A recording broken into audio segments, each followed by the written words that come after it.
Today I'll be working on an 11 by 14 inch hardboard canvas using some leaves from my backyard, modeling paste, and painted paper cutouts. If you'd like to use the same designs I am, you can just click on the PayHip link below to access my digital download files. So let's get started.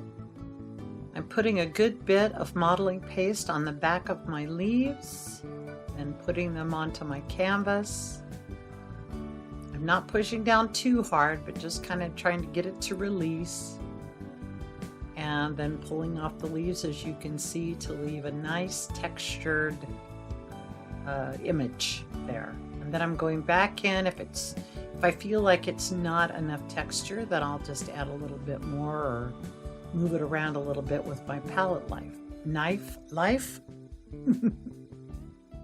Whenever I'm using this much modeling paste, I will have to let it sit overnight to completely dry, but that's totally cool with me because my upcoming paper painting and preparing is going to take me quite a while.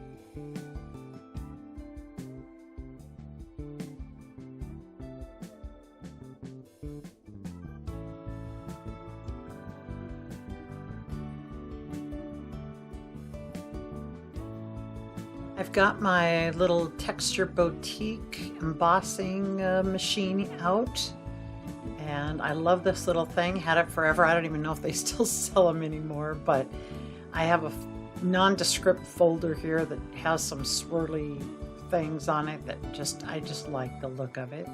And I'm going to go through and texture all of my papers that I've cut out with my scan and cut machine.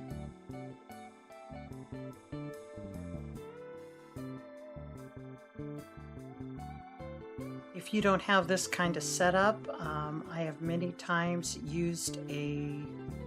printed off a background from the internet that has a lot of pattern on it and used a piece of craft foam. And what you do is just get a sheet of craft foam from the art department or the craft department at like Walmart, and then put on top of one of those, then put your paper your paper cutouts or your leaves or whatever on top, and then put your printed background from the internet on top of that. Then you use a ballpoint pen to trace over, and by pushing down gently, because you don't want to go through your paper, your printed paper, but by pushing down into that craft foam, it kind of embosses your papers without.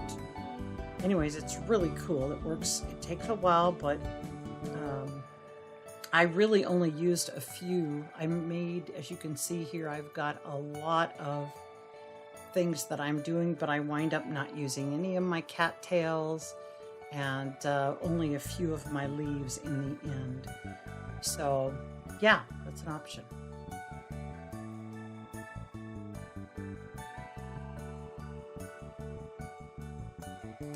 I put out a little bright red with some navy blue in to make a little darker red. And then I decide that I want a couple of different reds, and I'm going to put out some yellow and some orange with a little bit of red in each one to warm those up a little bit. And as I go here, I'm going to wind up not really using the darker red as much as I thought I would. The second red is more preferable, or turned out to be more preferable as I went along, which oftentimes happens. I'm using a wadded up baby wipe to paint with.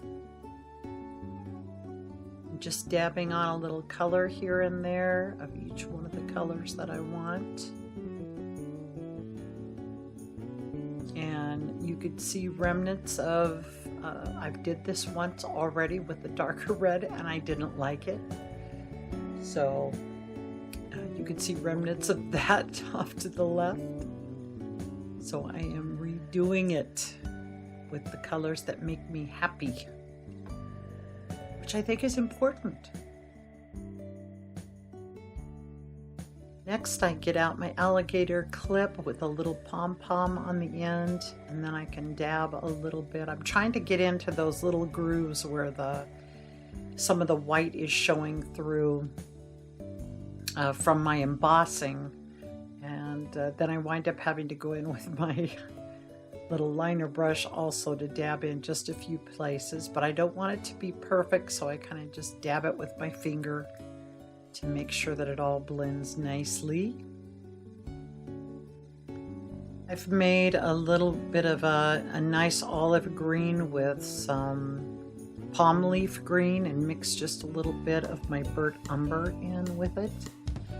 And now I'm going to dab on just a little bit of that green here and there, because our canvas is going to be, the background's going to be mostly this green, and I want to bring it all together with that green in my letters and my leaves. Now I'm just going to go through and paint all of my leaves. I don't know where you live and if you get the fall colors like we do here in Iowa, but they are spectacular right now.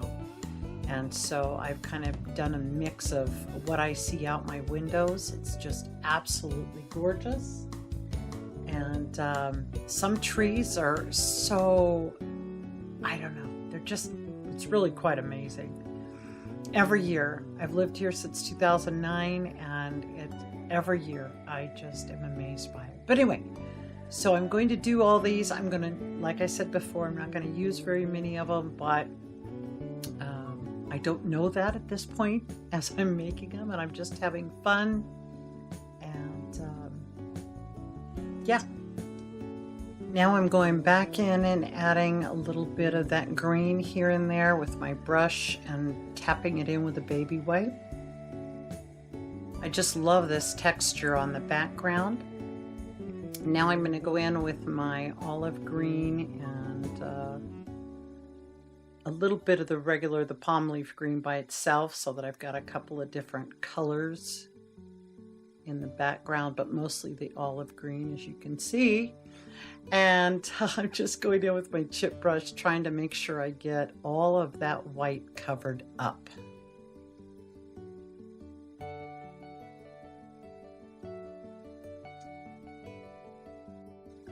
Then I tap in a little of that palm leaf green here and there with a baby wipe.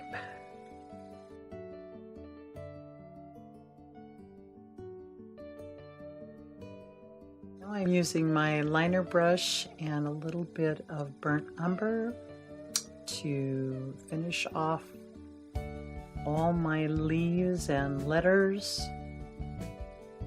Just going around the edges. And I just smoosh along there just to make sure my line is not too harsh.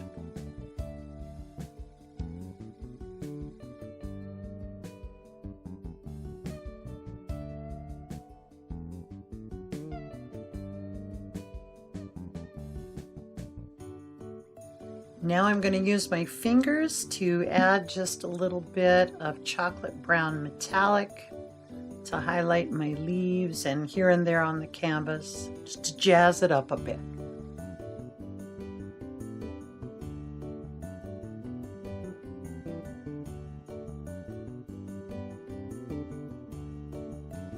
Then coming in with a baby wipe just to soften everything up a bit.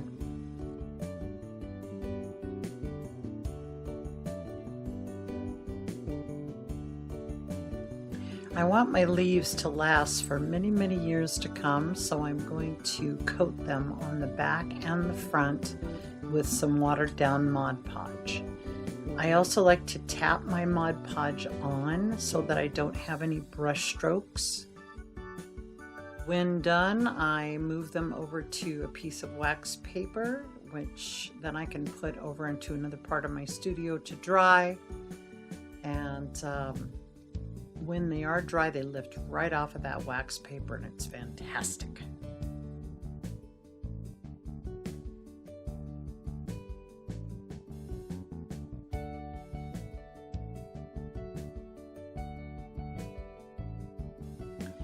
With my papers dry, I can start applying everything to my canvas. I'm using some Aleene's glue in this small little bottle with a needle tip that I bought off of Amazon years ago, which you can apply a really fine line of glue, and I love that. I got several of them, and yeah, it's very cool.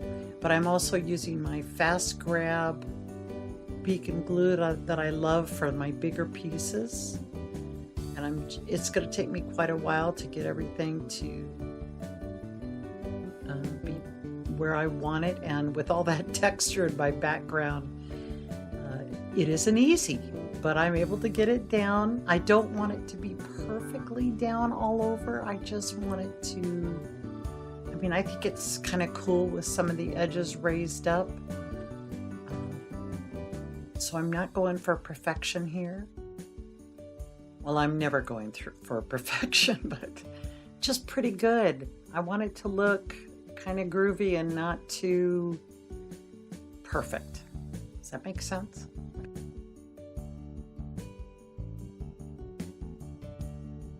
Hey, thanks for joining me today. Please like, subscribe, and leave me a comment if this is your kind of video. Hope you'll join me next time.